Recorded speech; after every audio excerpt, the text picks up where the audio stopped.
Hello and welcome to Why Medics Matter, a podcast for doctors, by doctors, brought to you by Doctors Training. We are your hosts. I'm Dr. Amy Burbridge. And I'm Dr. Simon Fraser. Amy, it's so good to catch up with you. I'm just thinking about a previous episode where we had the lovely Anna Babstock talk to us about challenging conversations, or what she called sweaty palm conversations. And I've had a bit of time just to think about what we talked about. And what did I take away? I think the first bit I really took away, which was thinking about, am I ready to have this conversation? And I think sometimes we talked last time, we get sucked into a conversation really quickly. And can we manage this conversation as allows us to connect and actually in service of the person who we're trying to speak to? And can I listen generously? Have I got the space? And even with questions like, I'm curious, non-judgmental. And I suppose my favorite one, which is what you talked about, which is sometimes when it's not going well, we talk more. Yeah. And her favorite saying was, you need to listen your way out of conflict and actually use some silence and space. So yeah, really, really interesting concept on challenging conversations. Yeah, absolutely. And I've listened to that episode a few times now before I've gone into difficult conversations. I don't think there is ever one way that will suit everybody. I think there are lots of different ways of giving feedback. So Simon, what I'd like you to do is, could you talk us through some of the ways that you give feedback, or you would suggest that we could give feedback? Yeah, absolutely. But I want to ask you a question first, okay. Which is, what is the purpose of feedback? So I guess I am put on the spot now. So there's many reasons why we give feedback. And I think primarily is to help the person you are giving feedback to grow and develop, and to prompt some self-reflection, and to identify things that they've done well, to identify things that they haven't done well. Sometimes it's giving feedback and you learn things about yourself, which is always quite helpful as well. And I think, I was giving feedback to somebody at work actually today, and I was like, oh, actually, they've really helped me look at that in a different perspective. So I think feedback is often two-way, and I think that's really important to remember that. Another purpose of feedback is to develop a relationship with the individual, a good working relationship that's a safe space to enable you to give that feedback. But I think primarily for me, apart from identifying areas of good, it's also about identifying areas that are not so good, providing ways in we can improve those. So actually we're helping the individual grow and become a better doctor or a better trainee or whatever their particular role is. Brilliant. Absolutely. So we do an exercise with our groups, which is, we talk about roles-wise feedback, which is, feedback that's just done. So people look like, wow, that was so good, maybe difficult conversations. And then we do car crash feedback. And I think we're all used to car crash feedback when you sort of watching from behind the sofa thinking, oh my God, I wish I wasn't, can I get out of the room and the ways. And we sort of grew up on that car crash feedback, didn't we, at times? It was sort of, you were toughened by it. And obviously, there's nothing very good about it. And I remember speaking to a surgeon recently, we were going in to do some support, and he said, that wasn't acceptable. If I had my time again, I would challenge it. I wouldn't accept that level of feedback. So when we're thinking about feedback, absolutely got to think about the purpose. And one of the questions I ask people is it about getting things off your chest or showing how frustrated you are? And I think it doesn't matter how good we are at hiding our emotions. If we go into, it goes back to what Anna said, which is, am I ready for the conversation? Can I do this with the right purpose? Yeah. And the other question is to think about, how do people react to feedback? I suppose one of the most sort of uncomfortable phrases is, Amy, do you mind if I give you some feedback? Oh. It sort of triggers people, doesn't it? Even when you say that, I can feel palpitations. Oh, what's he going to give you say? some feedback. Yeah. It's like saying, with all due respect. Okay. So it's one of those, get into a learning conversation where we provide feedback is really important, and it's about choosing the right time, not after night shift, the right space, not in the middle of everybody in a handover, Yeah, and we still do that, I know. and we think we're doing some good. When I was working as a DME, I've seen many scenarios where people have given really important feedback where there are concerns about a doctor's performance and they have to be discussed. But if I'm not going to take that feedback well, and I'm going to come counter-defensive to get you off my case and cause some grief, then the natural thing is I'm going to use any angle to push back. And often angle people use to push back is saying that's bullying. And as a director of medical education, many times I've seen trainees who they've been concerned about the practice and they've come with the BME and said that they felt they were bullied because they were giving feedback in a public place. Now, public place in a group's wrong.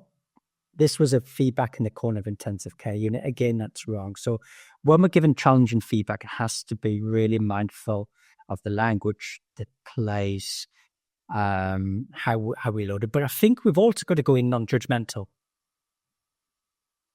So what the traditional model that we grew up on feedback was the sandwich, the famous sandwich. Yeah. What's your view on the sandwich? So I guess the sandwich is something good, something bad, and then sandwich will be something good. I still see it happen all the time because I think it's memorable. We remember it. I'm not sure it's particularly effective because actually, what do you want the individual to take away from the conversation is a learning point maybe, or something they can improve on. But with a sandwich, you sort of hide the bad stuff in the middle. So it's like the gherkin in the middle that nobody really wants to eat. So you put loads of nice stuff on top of it, the ham and the cheese and loads of lovely breads. And actually, you're just sort of ignoring the main essence of the feedback because you're packing it out with other things. So it's not for me, to be honest. Totally agreed. I don't like gherkins either. No, exactly. I was thinking, I really don't like. And what the sort of current feeling is, if I'm done something that hasn't gone well and I want to go, you ask me, I go, Amy, that was terrible. You go, Simon, stop. Let's think about what went well. It just loses any authenticity and sincerity. So we start with a learning conversation, open question, okay, how was that? And if you start saying, oh my God, it's awful, okay, tell me a bit more, let's expose it. So we have that open dialogue without any judgment. And then one of the things I've seen used a lot is advocacy with inquiry. And I've seen that really powerful used in simulation debrief, where you've got to maybe call some observation and get deep, but there are different ways of doing this. So if I could be a lovely dove. It's like, oh, Amy, you were managing that really complex patient on your own. You didn't ask for help in the scenario. Don't worry, the patient's fine. No learning. No, exactly. Or I can put you in your place. I think that Amy, she's a bit arrogant, overconfident, never. And I say, right, Amy, what grade are you? You're an ST1. So why do you think you could manage that person on your own? Seriously? Okay, next time, do not do that. You'd learned, but I don't know why you didn't ask for help. So with advocacy of inquiry, we're trying to state something in a very neutral way, without judgment, to unpick clinical reasoning. So Amy, that was quite a tough scenario to be managing on your own. I wonder how you were feeling and what was going through your mind. Yeah, because I might have made an assumption they're arrogant, but it might be that you were working at the hospital down the road where they're not very supportive, and the time you asked for help, you were told that you weren't very good. So you're thinking, oh my God, if I'm done. So use open questions, adequacy of inquiry, and then what have you learned? It's really important. And one of the really important rules is never talk about personality, talk about behavior. So I've worked a few times where I've had a trainee who has a reputation for being lazy, for not pulling their weight. And if I said to you, right, Amy, do you mind if I give you some feedback? The whole team think you're lazy and not committed. So that's not going to elicit a helpful, thank you for the feedback, Simon, changing behavior. I'm going to get either defensive, I'm going to ignore it. Yeah. And we talk about how people respond to feedback. What you're wanting is a healthy acceptance to lead to change in behavior. we sometimes get what I call the over-acceptance, that people get very upset and distressed because we're very critical. We then get what I call rejection or denial, that just do not accept the feedback. They might come fighting. It could be that they've got no insight, or it could be they've got insight, but they're not prepared to admit it to you. And then the last one is what I call grudging acceptance, which is what my teenagers do, which is yes, but no, but. Which is, okay, I'll accept the feedback, but actually if someone hadn't done that in the first place, that would have happened, so it's not really my fault. Okay. So if I was to reframe and say, right, Amy, we're coming towards the end of your rotation, you're applying for a consultant post. How many patients would I expect you to see on a ward round normally when you're first year consultant? Okay, 6, 7, great. I've noticed the minute that you're only managing to get through 3. Is there any particular challenge? How can we work on that? Now, you can't kick back again, so that's fact. And then we can talk about, okay, if we don't move you from 3 to 6, how can we support you? What are the consequences? Yeah. I really like that, actually.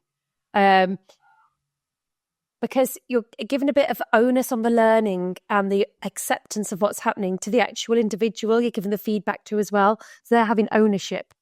And that's a really nice way of doing it. There's no blame. There's no shame. And I think people are really scared about giving difficult feedback in case of reactions. Yeah. And particularly when people are managing doctors where there's concerns about performance. And I think sometimes historically it's been easier to let things pass through. So this is just a very quick run through some of my top tips for feedback, which were triggered by that amazing episode by Anna. Yeah. Thank you.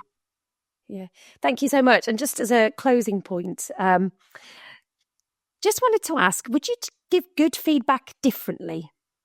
Yes. Okay. So the first thing is we need to give it. Yes, we do. Yeah. So one of us grew up with no news is good news. You don't need anything, you're doing okay. Yes. And so we need to give more good feedback than bad feedback. It's not the sandwich again. It's credit. So if I'm working with you, Amy, and I give you feedback and said, Amy, that last podcast you did was brilliant, and you did this, and then maybe there's something we want to tweak for the next one. Yeah. If I come to you and we talk about it, we're in credit. But if I only tell you when you've done things bad, you think, oh my gosh, I'm not sure how quickly I work on this Simon guy. He's not very supportive. And when I've done something wrong at home, oh my God, I know about it. You've done this wrong, exactly. And if I ask if I'm a good husband, yeah, you're a good husband, you're great. Okay. So when we give positive feedback, it's really important that we equally sincere and succinct. Yeah. The reason you were good yesterday was because you did this and you did that. Yeah. Please do more. Exactly. Yeah. And I think we don't give good feedback enough. We're very good at recognizing when we need to give challenging feedback. So give good feedback, be specific, like you said, and also recognize the effort that went into doing something. So particularly when I watch trainees do presentations, I'm like, you know what? That must have been a huge amount of effort you've put into that. The slides were really detailed. Next time I may not have put so much detail on them, but I can really understand that was a lot of work. And people come away going, oh, I feel really good about that, actually. And do you want a bit of good news? Go on then. Not only do you give them a little hit of dopamine, you get a free hit yourself. You do yourself. Genuine gratitude and appreciation is good for both of you. Absolutely. It's important for balance, purpose and development. Yeah, absolutely. Thank you so much, Simon. That was some really good takeaway messages there. Thanks for listening. Thank you. See you soon.